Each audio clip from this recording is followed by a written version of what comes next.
मग याच्यासाठी काय करता येईल मित्रांनो, आम्ही आमच्या पेशंटला आठवणीने प्रॅक्टिस करायला सांगतो प्राणायामची. कोणते प्राणायाम? दीर्घ श्वास घेणं, थोडं थांबणं आणि हळूहळू श्वास सोडणं. नुसतं हे एक दीर्घ श्वसनाचं प्राणायामही केलं तरी कळा येत असताना आपल्याला आपलं ऑक्सिजनेशन मेंटेन करता येईल आणि त्यामुळे जे काही डिस्ट्रेस होतोय बाळाला ते आपल्याला थांबवण्याचा एक प्रयत्न करता येईल. जर बाळाने पोटामध्ये संडास केलेली आहे असं माहीत झालं आणि आम्ही फार जास्त घाई केली सिझेरियनसाठी आणि सिझर करून सुखरूप बाळ काढलं तर नातेवाईकांचा हा रोष असतो, डॉक्टर तुम्ही किती घाई केली, बाळाला तर काही त्रास झालाच नाही.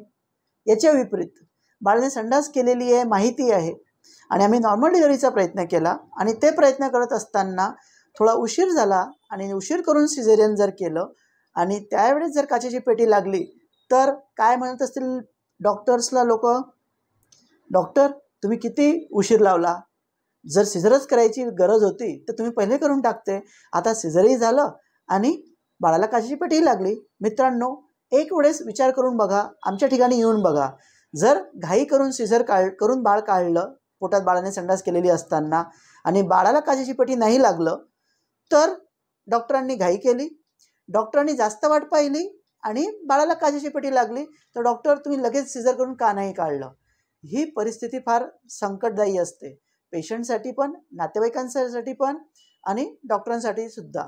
परंतु आमचा पूर्ण प्रयत्न असा राहतो का पेशंट लोकांनी किंवा डॉक्टरांनी सुद्धा थोडं पेशन्स ठेवलं पाहिजे, सारासार विचार केला पाहिजे. आणि मला एक चांगलं माहिती आहे कोणत्याही गोष्टीसाठी आपण बोलून त्याचं निराकरण करू शकतो.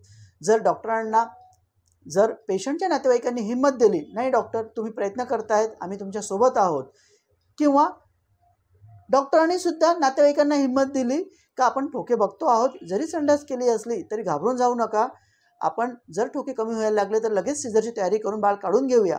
परंतु कदाचित असं नका समजा का डॉक्टर दुर्लक्ष करताय, डॉक्टरांना चिंता नाही, आम्हाला सुद्धा फार चिंता असते.